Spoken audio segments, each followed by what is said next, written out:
Okay, recording should have started. Yeah, that's great. Thank you. Lovely. So first on the agenda then, Helen, pillar 1 of our Health and Growth Accelerator. Welcome. Hiya, thanks Tracy. My name's Helen Rennie. I am Programme Lead for Waiting Well, which I'm here to talk to you about today. And I'm also Programme Lead for Pillar 1 of the Health and Growth Accelerator. I've got a presentation to share with you, so I'll just quickly come to that. I can't find it. Just to let colleagues know, Helen's finding that. Waiting Well is something we can all access, whether you're a patient advisor or a work coach as part of the Work Well programme. So I thought it's really important that you understand the service that's available when you're supporting the patients in your practices. So was just to give you an update on that, in case you're thinking, what's Waiting Well? So Waiting Well has been a thing in the ICB for the past 3 years. Presenter mode, Helen. Oh, hang on, sorry. Slideshow. The little wine glass at the bottom. I always think it's easier. Is that okay? Yes, that's fine. Sure now. Okay. So as I say, Waiting Well's been around for the last 3 years. It's a programme that basically tackles inequalities by supporting patients to prepare for surgery and improving their well-being. So in summary, people who are on a waiting list and they need some support around getting in the best possible health for their surgery. So how it all began, basically through COVID, we knew we had, there's a long waiting times for surgery as a result. We had at the time 77,000 patients on our priority 4 waiting list, and 21,000 of those were in deciles 1 and 2. We know that people who live in deciles 1 and 2 are the least likely to engage in healthcare and have the poorest outcomes following surgery. We realised patients needed support for preparing for the surgery, and there's lots of evidence to back this up. But there was some work going on in patches across the ICB, but we wanted to roll it out for everybody. So what we wanted to do, we wanted to work together with our primary care colleagues, secondary care, the voluntary sector, our public health colleagues and private enterprise. And we found benefits of sharing the knowledge and good practice, improved relationships and a shared vision for the model. Initially, there was a 7.4 million investment over 3 years, and that is hopefully going to continue. The principles of the programme was to provide equity, not just equality. It was to integrate, not duplicate. It was based on evidence, and also we wanted to add value. So the model that we have the ICB level, where we identify the patients through a dashboard, which I'll show you. And we were focusing on deciles 1 and 2.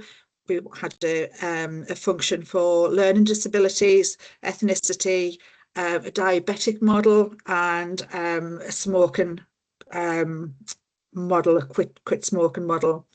And then we had an assertive outreach. Well, we have assertive outreach with a central hub. So the central hub contact the patients. The central hub contact the patients, and if the patient want to be referred, then they make that referral to the place-based teams. The place-based teams do a personalised care assessment on the patient, and this could be where it's, it could be complex, which is a very intense one-to-one support, could be targeted, or it could be universal, which could be just signposting onto alternative providers. So this is the dashboard we've got, where it's a purpose-built dashboard on radar, and basically we can risk stratify the patient, so we can look at the areas of deprivation, we can look at comorbidities, we can target the most vulnerable patients through sort of I don't know whether they've got uncontrolled diabetes, whether they're obese, or whether which are really the risk factors associated with undergoing surgery, going into an anaesthetic. So what happens in the central hub? We identify the patients, we send out an initial letter, we follow up with a phone call. It can be up to 5 phone calls. And then if the patient wants to be supported, then they get booked into an appointment. This is the wait and well system. So the data's taken from radar, it's exported and put into a system called K2, and that generates the letters, the phone calls, and captures all the data. So this is the model we've got. So we've got the central hub in the centre here. And then we've got the North ICP, South Tyneside and Sunderland, County Durham, Tees Valley and North Cumbria. This again is just referring to the tiered offer about complex, targeted and universal. And these are case studies. I'm not going to go through them now. I'll circulate the slides on our shared area. The offer that we provide across the ICB is slightly different in each area. So this kind of just gives you a taste of sort of what we have in each area. So for example, the diabetes pathway is included in the core offer. TAPER, which is an opioids pathway, it's not provided in North Cumbria, but it is provided elsewhere. And sort of your exercise and fitness, your weight management, your mental health, your learning disabilities and pain. This slide just gives you an idea of where that service is provided and how it's provided.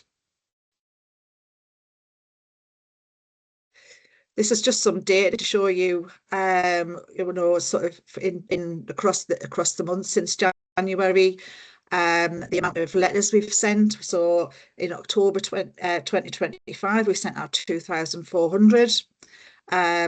The total calls made and received were nearly 5,000. And then, then it goes on and on to the amount of referrals. Referrals are quite difficult to get because if you think about it, the patients we are contacting are in deciles 1 and 2, and they are the most difficult to engage with. So I was going to try and get the referral form onto this slide, but I couldn't do that. So what I'm going to do, I'm going to stop sharing. And I suppose from yourselves' point of view, we would like you to start making referrals into Waiting Well if you think the patients would benefit from that. I'll just try and share the referral form.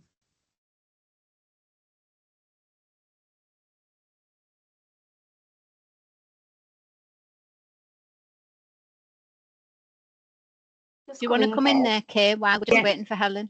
Yeah. So I wanted to just ask a couple of questions. So if you're a PAS advisor or you're a work well coach and you are working with a person who is on a waiting list for surgery who is diabetes, for example, just making one of them there. Yeah. So you fill the referral form in and you refer it into the hub that makes the phone calls. So what is the service offer? So what are we telling the people what is this offer to the patient? How do they get supported? What happens?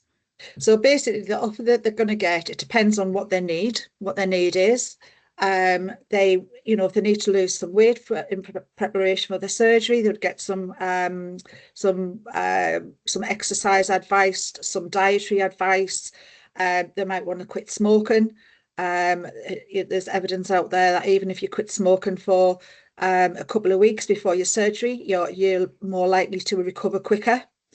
You know, you'll be in, if you're in better health, you'll be in hospital less time.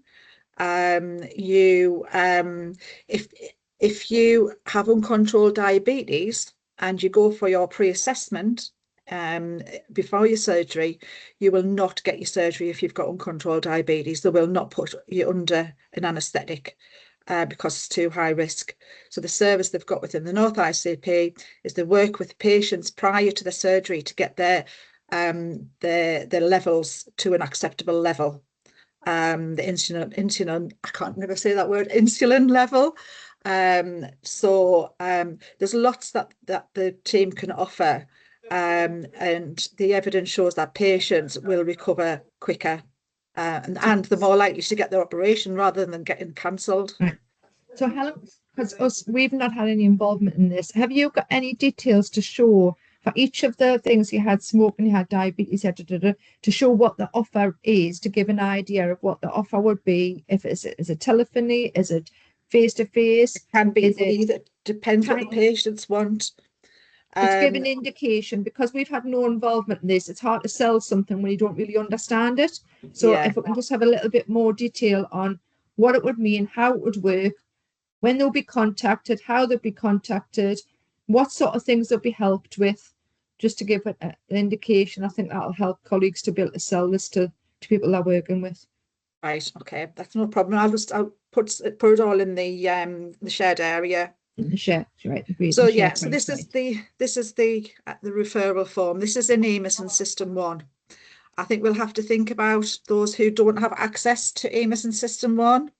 But this, this is just the criteria, and down here there's so are you referring into work well, or are you referring into waiting well? So that's just a ticky box. And then down here, these are if you were referring into work well, these are all your different email addresses. And then here, if you referring into waiting well, this is the email address that you would make the referral to. What would happen then is the waiting well team Central Hub would pick that referral up.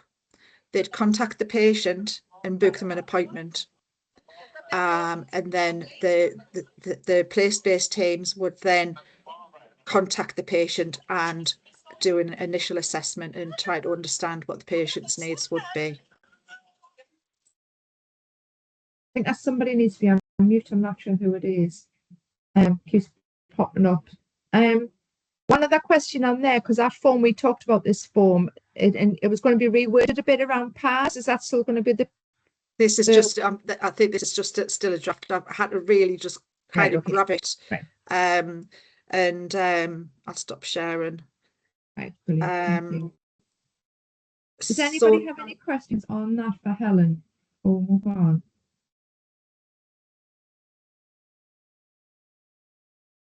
No? No? Oh, that's good. I think probably wants to have a little look, Helen. They might have some questions, which please are there. So for you, the form, it'll be for all of us, we've got access to System 1 and EMIS, our patient advisor services. So Pauline, so you should be able to see it within System 1 and EMIS, whichever the practice is you're working with, whatever it is they're using, you should be able to access it through that.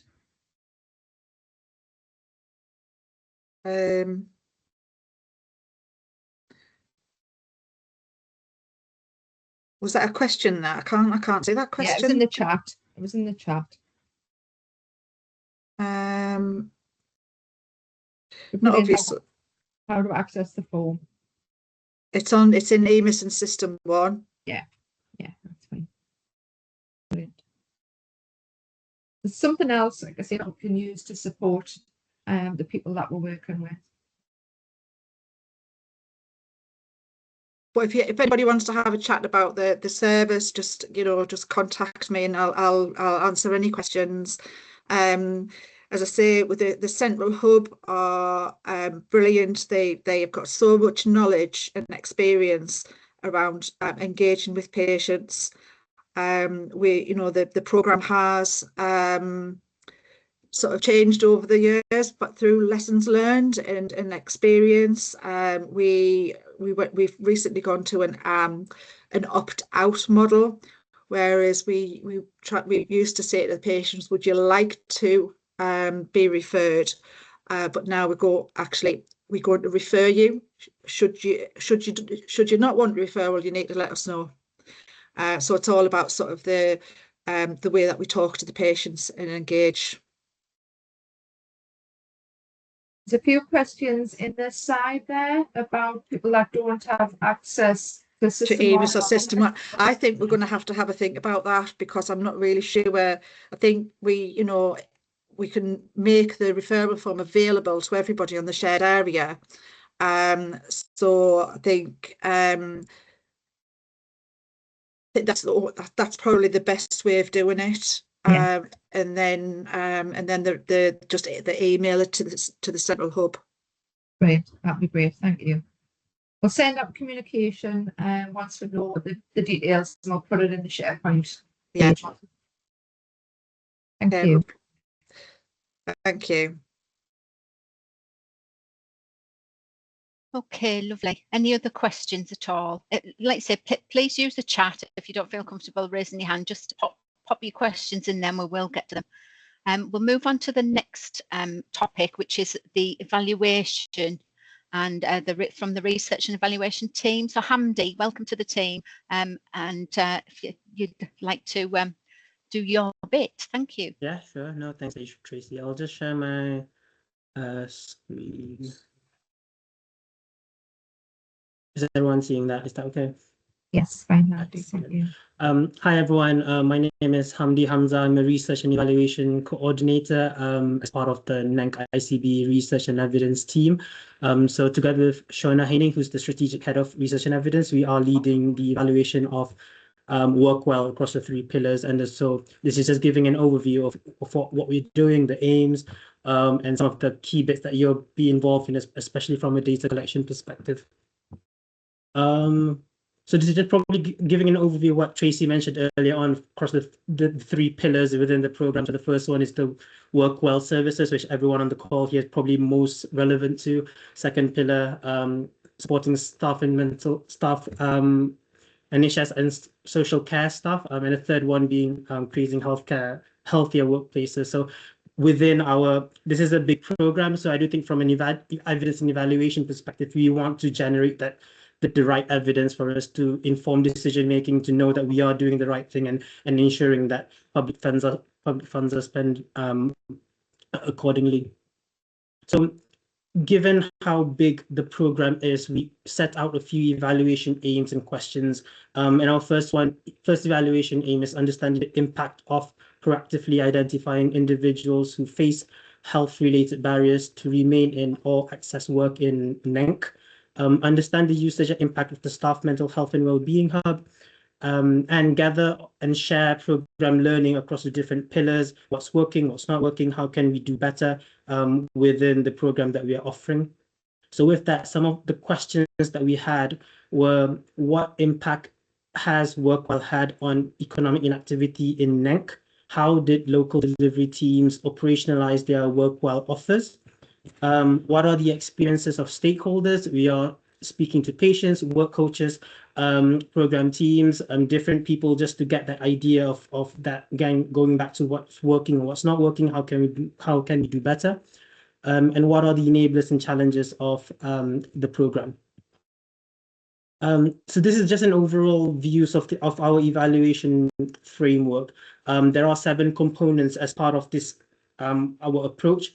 First being a rapid literature document review, just understanding what evidence is out there already, what gaps do we need to fill in. And sorry, I'm just looking at the chat, but I think just space put something in.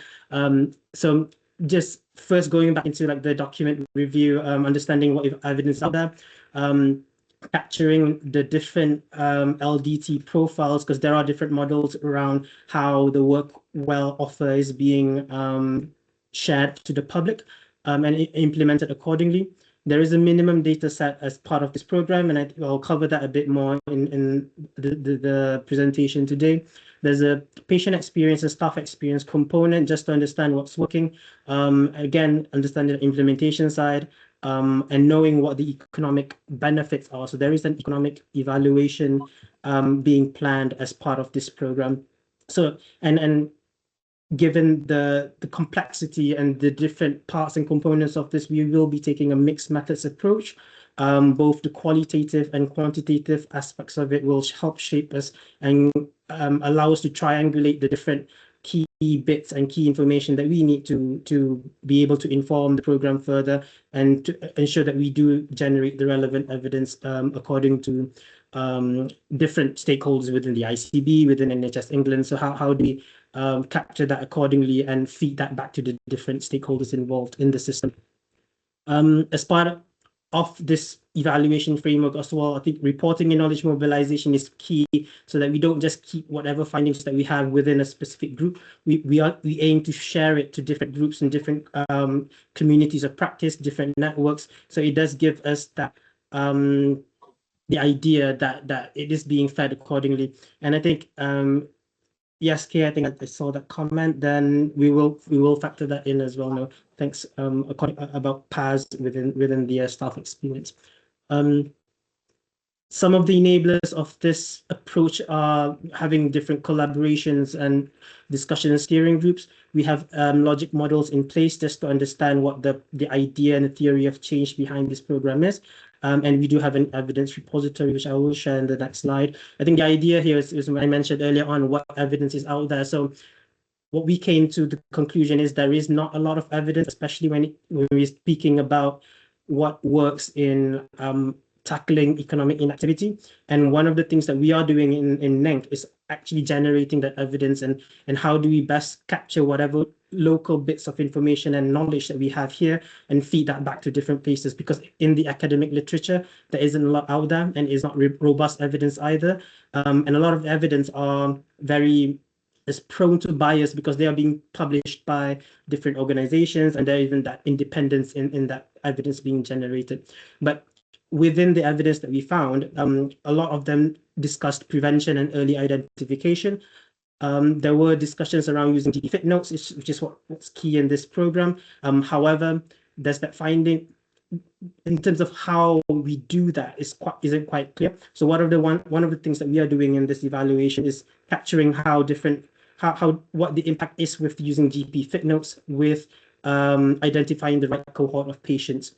And I suppose when it comes to people on the call, like work coaches and PAS workers, it'd be good to get that feedback as well in terms of what are you seeing based on the referrals that comes in? Like, are those appropriate referrals? Are we getting the right people into the program? So those are the kind of questions that we're interested to answer and capture that evidence accordingly, because as I said, there isn't a lot out there. We do need to generate the evidence. We do need to build something that's more robust within our system.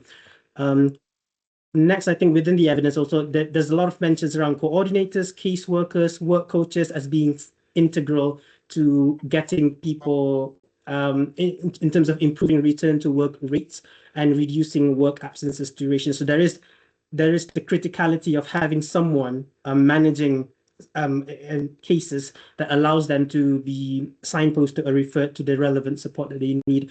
So there's merit and there's evidence around that way of working. There are other approaches being discussed, such as reviewing statutory sick pay, working with organizations, which more aligns with Pillar 3 of the work. So there's a lot of evidence around, if you're talking about prevention probably needs to happen earlier on within that employer side, and what needs to happen and how do we feed that back. So that's probably some of the key bits from this evidence synthesis, and this will be revisited earlier next year, just so that we sort of capture what's new within our system, because in the next slide, there are some early evidence that we've generated as well. There's a process evaluation being done by RoseNet, which is based in Manchester, which is a national evaluation across NENC, South Yorkshire and North Yorkshire. We, within our system, we've sort of, I've spoken to a few GPs just to understand what they are seeing within their practices in terms of identifying patients. We are also understanding what the commissioning experiences are to actually get this program up and running, because there are challenges with some of our weekly LDT meetings. So how do we capture that learning accordingly? And there will be a separate sort of lessons learned session as well, just to feed that back to them. We triangulate those different findings according to what people are saying, what people's feedbacks are. So that learning bit is quite iterative, and we do want to make sure that it's an ongoing process. And there's also work done by colleagues in the involvement team, and I do think that there might be some focus groups with PAS workers as well being carried out. So I do think there's options. I think there's a lot happening in that space, and I do think that there will be a more coordinated approach in how we capture that evidence. So within that framework, I did mention about the MDS, which is the minimum data set. So within that MDS, we are capturing demographics, employment status, issues people were facing, the referral source, and the EQ5D, which is probably the main outcome measure. MDS will be captured, or will be using the data that work coaches are using as part of that referral. The outcome data that we are looking at, which is the employment status and EQ5D, will be collected at 3 time points. We will be taking a population health management approach to the program, so that whatever insights we get on a monthly reporting basis, we feed that back accordingly, so that we understand what impact the service is having, who are we targeting, who are we not targeting, how do we ensure that health inequalities is being sort of forefront in how we manage the program.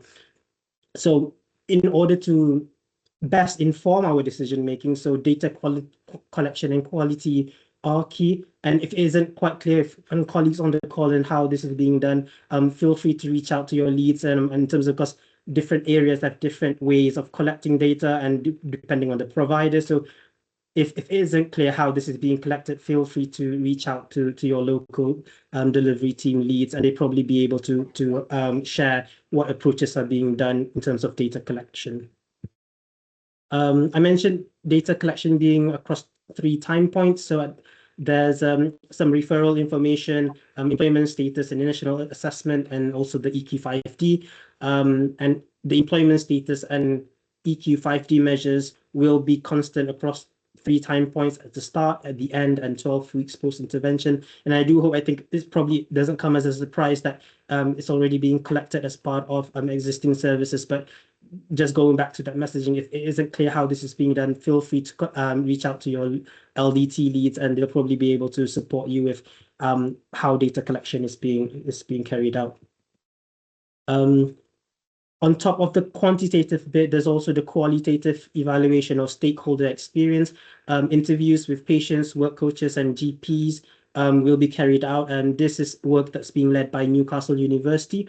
Interviews will be done across 2 time points. Roughly, it's 3 months after the first interview. The team is still finalizing the information sheet and sort of the expressions of interest form, so that will be shared accordingly once we've gotten that sort of ironed out.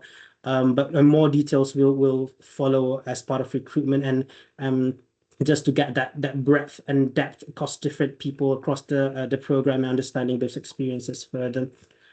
And I'll probably come back. We'll probably come back to you, and just to get that assistance in recruiting patients and yourselves, I suppose, because you are key in getting that feedback, and how do we share that across. So hopefully a lot of people will be interested in participating in the evaluation. I just thought I mentioned it today, but you'll probably hear more from us in the future. So why is data and evidence important? It could be quite self-explanatory, but I just think it's worth sort of highlighting it a bit more. It is key in our ongoing monitoring and evaluation. We need data to inform what we're doing, and we can't just use anecdotal evidence or stories that we've heard. They are powerful in its own right, but we do need that data to back up what we're seeing locally and regionally as well. We want data to help us inform what we are doing, make sure that the data is reliable, because oftentimes, especially when a program starts, there could be data quality issues. And so how do we address those concerns earlier on, before we reach 6 months down the line, we realize that the data isn't quite there. So if there are questions on how we are collecting data, feel free to reach out to members of the team, and we'll be more than happy to support in any way that we can. Data as well, that's how we can support whatever findings that we have and ensure that the program continues on, because there's a lot of, given how rapid things are moving, given how different people are involved in terms of funding stream and allowing us to support people in our population more, we need that data to feed back to different stakeholders and allow this effective decision making accordingly.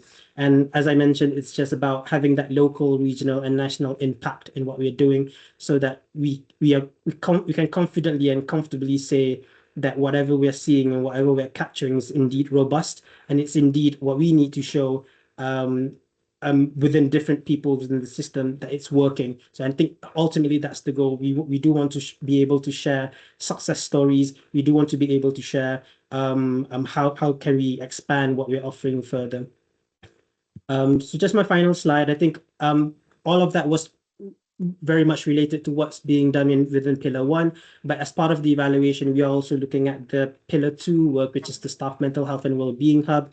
There's also an evaluation of the combined physical and psychological program CPP pathway with Teesside University. That's also something that we're quite linked in.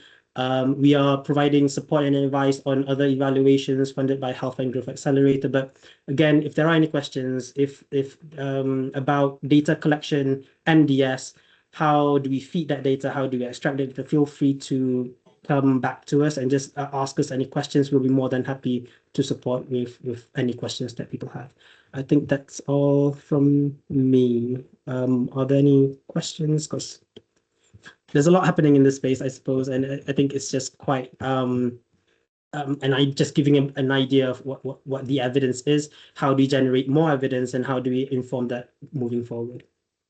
Thank you, Hamdi. That's lovely. Just for our patient advisor colleagues, please don't all go running Hamdi around data. It's underhand, and I'm speaking to your managers, and me and Helen are working through it all. So just don't worry. Any concerns with data, come to me. Don't worry, poor Hamdi, because otherwise he might be embroiled with lots of questions. So it's in hand, and I've been speaking to your managers about it. So it's fine. Thanks, Kate. I just had visions of them all going, Yeah. what's happening? Yeah. That's lovely. Thanks, Hamdi. And you know, that's great. I think it is important that our frontline workers, if you like, who are dealing with patients day in, day out, understand, you know, the background to why the research and evaluation is being conducted.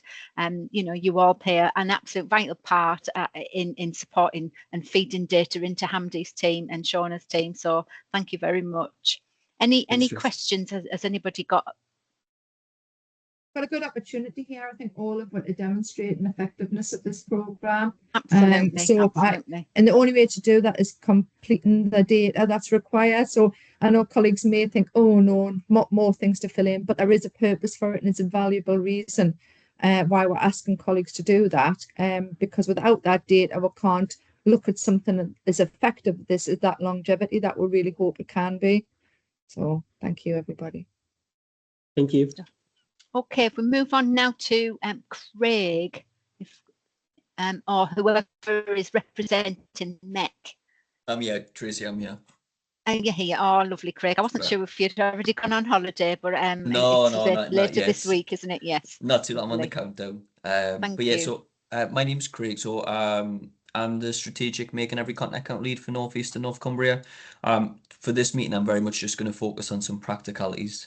I'm in a meeting room, so I'm hopefully going to share the screen that's on the wall here. Just before I do that, though, if you could use the react function, can you just react with thumbs up or heart or anything like that if you're already familiar with the MEC Gateway signposting website? That'll influence what I'm going to talk through today. Okay, I can see a few raised hands, thumbs up. So I'm going to share it, and I'm just going to talk about a couple of practical things. This will link into what Helen, what Tracy, and what Hamdi have spoke about, and there's probably some simple things that hopefully could work. One of the other things I'm going to point out is in the new year, once I've had my holiday and I'm back, I will be coming out to visit some of the locality delivery teams. So if you're in North Tyneside, South Tyneside groups, I'm coming out in mid-January because for me, making every contact count is pillar 3, and then it's enabling. But with pillar 1 being biopsychosocial, I need the decisions that I make around the platform, the work, the training, etc. It's important for me to come out and see actually how it's working with whether you call them patients, customers, but also for your staff teams. The other areas I have emailed, so I will be looking to come and visit most because I appreciate you doing it differently. So I'm just gonna. Sorry, Craig Ferguson's got his hand up just before you move on. All right, okay. Is it a question or? I'm not sure. Do you want to come in, Ferguson? Is it Dermot? It's Dermot. Yeah. Yeah, sorry. Yes, I'm not sure. You know, sometimes these are with other names round. You're never sure which way they are. Sometimes they're the right way, sometimes they're the wrong way around. Sorry. No, that was a thumbs up from before to say I've heard of it. That was just a hand raise. Actually, while I've just got you there, Dermot, would you like to come in after Craig for a couple of minutes just to? Just to do an intro. Yeah, no problem. Yeah, happy to do that. Lovely. Smashing. Thanks. Carry on, Craig. Thank you. I'll share this now. So practicalities from a working perspective. That Tracy, that is sharing, isn't it? Yes. Yes. All right. Okay. It's on a big screen in front of us. So, practicality wise, there are some innovations which are going to happen. So one of the things where this is how you currently see the Met Gateway, there will be a change in the new year. So there will be a landing page. The landing page will ask if you're a member of staff or volunteer, or if you're a member of the public. So it's going to become more public facing. So practically in your role, you could potentially direct somebody direct to the website and they could self-serve to a degree. That's if they click, I'm a member of the public, I'll show you now what that will be different. The accessibility tools in the top left is still there, so you can still change the language, you can still change the color, you can still have the website read out. You just click that and select. And then the way the themes would be. So I'll make sure whenever I go for a meal, Was that somebody? All right, okay. So yeah, you've still got the different themes. I'm going to click this one. So the way that this is working is at the minute I'm working with each governance group. So basically there's like an alcohol regional group. So they're going through and checking all the information to make sure that on the front page it helps you have those conversations with patients, customers. So the current layout is in the 3 A's. So it's the conversation starters, it's the map function, it's the advice and the benefits. This one's just been signed off. So a couple of important additions to this is linking in with the help with NHS costs as a question now. So there's an NHS eligibility checker linked into this. It takes 3 minutes. So this could be around transport, prescriptions. It's a self-serve thing that you could do with a customer or patient, however you do it. If they're not eligible for that, there is also the NHS low income scheme, which will have information on there. So outlines about dental treatment charges, site tests, etc. And again, the link to that is on the bottom. So if they're not eligible for some of the other costs, there's still this that exists. And there's other tools, etc., like pension credit, welfare rights, as well as the regional and national things on the bottom. The change when I'm saying about becoming patient facing is when somebody clicks the I'm a member of the public, they don't see the conversation starters. They go direct to a map function and they go direct to this section here underneath. So they're not getting the first bit. That's one of the main changes. The second innovation is going to be the search function now. So you can still search via postcode or place and set the radius, but we're going to add an intelligent search function. So essentially what you could do is you could type in to the search, I'm seeking financial advice or financial guidance. The search will then prompt you asking where you are, so locality wise, and also a bit about your demographic. It also will pull from multiple sources on the Met Gateway website moving forwards, rather than the current theme and the only theme that you're on. So because this has been updated, and I'm going to link it now to the data point and why this is important for your roles and how I use this. So if you're talking to a customer, patient, however you call them, and you use the Met Gateway, if I'm in Newcastle, it'll bring up your local services. Some of you are familiar with this. You can then use it to text, email, or print off for the person. So if I click text now, you would put their number in, you would say the location. So I'm going to say I'm in Newcastle. The important things, and this is how I'm using the data, is if you work in the Department for Work and Pensions, we've now added patient advisory service. So you would select this to say that was your job role, and that's how you've used that. If you are working at a locality delivery team, you now have a work well section. So for example, you would say, we've just said health coach in this, but you might be called different things, health advisor, etc. So you would click that, and then you would say, I'm not a robot, and then you would text that. Now, when you do it, the behind the scenes bit that I use is this. Tracy, just to check, is that swapped over to a data? Yes, it has. Yeah. Okay, so this is how you're having the conversations frontline. This is how I use the data, and this is how I report this, both regionally, but also I'm sharing this practice nationally. So you get a breakdown of text, emails, and prints for each of the different categories and themes. We also get a locality breakdown per area, as well as job roles. This is going to get tidied up. So this is what I can see live data. So when you use the website, this is what comes through. So obviously we don't get names, we don't get contact details, but I could see that a citizens advice customer advisor printed off some substance use recovery partnership gated information. A DWP work coach in Stockton sent some information about Stockton wellbeing. So I'm getting the locality information of actually the signposted information. Now, the way this links in with Handy is obviously I download this every month and I provide this information, and it creates a bit of a triangle because on your minimum data set, there's a question about signposting. So for example, when you're meeting patients and customers, whatever you're calling them, there's a reference point back to that. So you can follow up, as in if you've used the platform, you've sent them information, if you see that person again, you've got an opportunity to follow up. Did they do anything with that information that you've provided them? Because remember, MEC for short is about self-serving, and it's helping people. Obviously, I can give a specific example. So I had a conversation with somebody who contacted direct to the website, and they were in South Tyneside. I know that they're already in contact with First Contact Clinical. Initially, I thought they were wanting support about chronic pain. So chronic pain is going to be added. I'll just stop doing that. Chronic pain is going to be added as a theme on here. We do get requests about other themes, but it's just we have to add a theme where it has a governance group. So obviously I'm not a specialist or an expert in all of these areas. So that's why it takes a bit of time. So I did have a request from somebody in the DWP about bereavement. It has come up before, but I just need staff within our region who can help advise around what should be included on that. The things in the background, which are not front facing, but will have a big impact, is that we're going to be introducing a little bit of artificial intelligence to when you populate the local services. So for example, when I looked here and I searched Newcastle, which I'll do again, basically at the minute, each locality area has a MEC lead, and manually they go through and add commission services or digital therapies, whatever it is. We're going to introduce artificial intelligence to do that, to make sure that the information which you see on the left-hand side is up to date. So these are the right services. All of these innovations will be done by March. You'll see them on a phased thing. So if things change, it's not that the platform's different. It's still there to help you have those conversations to support people to improve their health and well-being. But that artificial intelligence thing will just make sure that that information is up to date as what it is on the information that we've gathered. The final thing is around linking into systems.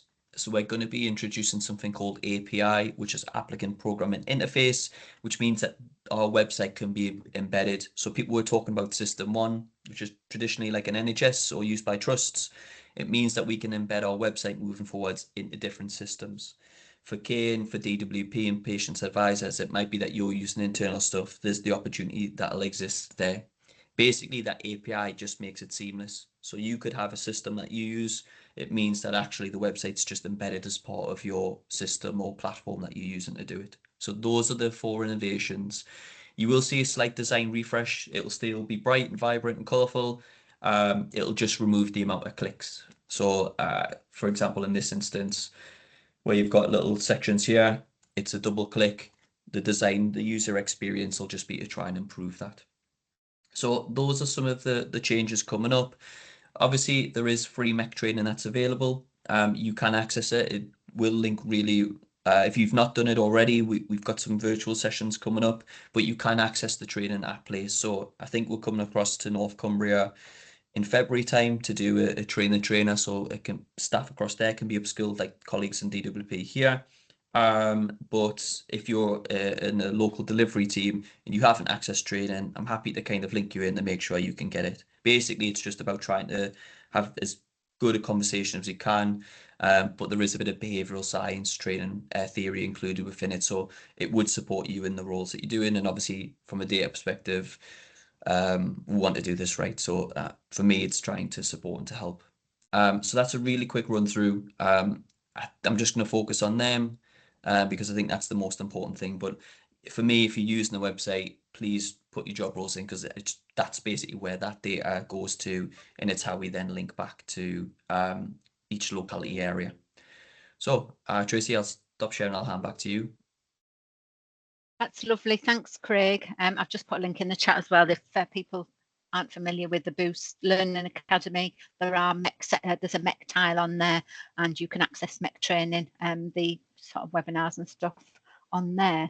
So that's lovely. Thank you. Right, I'm conscious of time, and I know we pack a load into this, so please, you may need to go back and refresh yourself with the recording. That we'll put the recording onto the SharePoint area as well for people to access. But I'd just like to bring in Dermot from Northumbria Healthcare Trust, from the who's one of our. I'll let you introduce yourself anyway, Dermot. That's fine. That's no problem. Really interesting to listen to what's going on. It's a really exciting space here, and I think, as everybody said, you're playing an essential role in this. I am a physio by trade, and I'm the clinical advisor for musculoskeletal health for the North East and Yorkshire for NHS England. And we've organised a sort of myth busting session for 2 weeks' time. Is it Wednesday week? I'm trying to think when I've set the date. I think it's Wednesday week. Yes, it is the 17th. 17th, and the purpose of that was just to sort of give you some confidence in speaking to people who have physical and musculoskeletal health challenges, and to treat them appropriately. What we've learned over the years, it's not what you do most of the time, it's what you say, and you're key people in this journey of a patient having MSK problems, musculoskeletal problems. So yeah, that's about it. I'll see us all again in 10-12 days time. Thanks, Dermot. We have got, well, we will be getting the recording from Health Innovations team from the session that you delivered, or that was delivered last week by was it Sword, the provider for the MSK application. I think that recording will be pulled together and put onto the SharePoint area as well, for people to review afterwards. But that's lovely. We've got 5 minutes left. I know, yeah, like I said, we packed everything in. Has anybody got any questions from our, particularly from our PAS advisors or work coaches, or if they want to put anything in the chat, please do. Laura, yes, thank you. That link hasn't gone out. We've just discussed it this morning earlier, so that link will be going out today from Health Innovations North East North Cumbria on that session. So that'll be there. I'll make sure it's shared. Do you have the time of it yet, Tracy? Sorry, I'm just. I think we said one. I think we said 1 till 2. Was the time. That, unfortunately, it will be recorded, and there is plans to put on another session in January as well. Right. So we're conscious. We're never going to meet everybody across people's schedules. We appreciate that, but yeah, we'll record where possible, and put on other sessions on other days as well, so they're not all focused on one particular day. Okay, Kay, do you want to come in there? Very, very quickly, I want to ask if we're doing any future sessions, can we try and give at least a couple of weeks notice? Just conscious that when we've got our colleagues working with patients, often their diaries are booked up a couple of weeks at least in advance. So if we try and give people as much notice, then they're more likely to be able to attend. Yeah, absolutely. Okay. No, I get it, Kay. I think it's, I think because this program is moving that rapidly, isn't it? I think we're just trying to give as many opportunities as we can. So yeah, everybody is aware of January though. Maybe they get that booked in early though. Yeah. Thanks, Kay. No, that's fine. if anybody hasn't got any questions, I wonder whether Sarah Miles from Helpforce, did you want to come in and just give a quick minute of hello? She's still there. And I'm muted. There we go. Thanks, Tracy.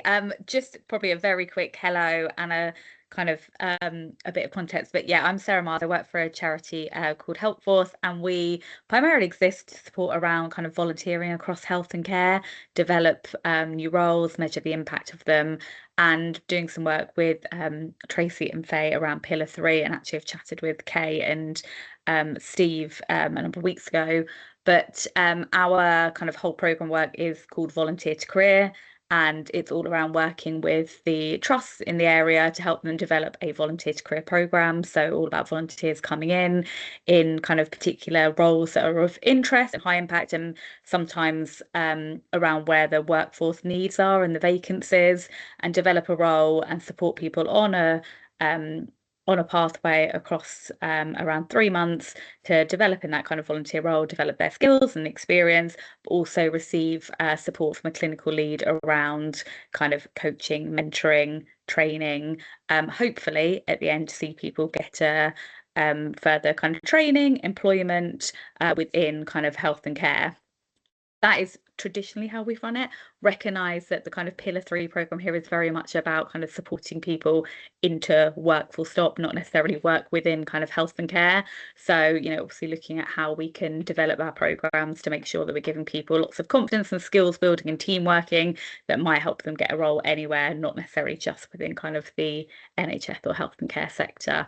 So it's something that we've been speaking to all the trusts about in the area, and we have a kind of a first meeting next week to pull people together and to look at what the offer is, what it will look like. When I spoke to Kay and Steve previously, we talked about kind of developing some kind of some information or one page or something to make it really clear to colleagues who this kind of sort of programme would work well for, what the volunteer roles that are available, what the support looks like on that kind of pathway, hopefully to maybe a role at the end, and all that jazz. So that will come out at some point in the future once we have kind of developed that all and work with colleagues around that.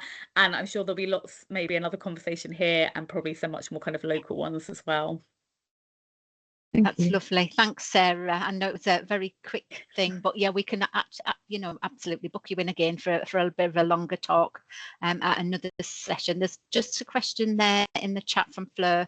Do you support North Cumbria, and what areas do you cover, please? Yeah, so we've kind of spoken to all the trusts across the North East North Cumbria patch to be involved, and everyone is very keen. We're just kind of balancing resource and commitments and time, but yes, we will be kind of it will be available across North Cumbria, but we'll get these once we're kind of up and ready, these sort of one pages or whatever information people feel would work best that makes it clear kind of where the trusts are, what the roles are, what the support looks like. Brilliant. Thanks, Sarah. I will put Sarah's email address in the shared area under contacts, just in case anybody does need to contact her. But thank you, everybody. That was a very fast session. I hope you found it useful. You know where people are. Kay, myself, Faye Greaves, Hamdi. You know, anybody you need to contact, please drop us a line. You know, we need to keep these conversations going. We need to know what you need while you're out there, and we want to support you in the best possible way we can. So please shout out to us. Thank you kindly. Thank you. See you all later. Thanks. Bye. Thank you. Bye-bye.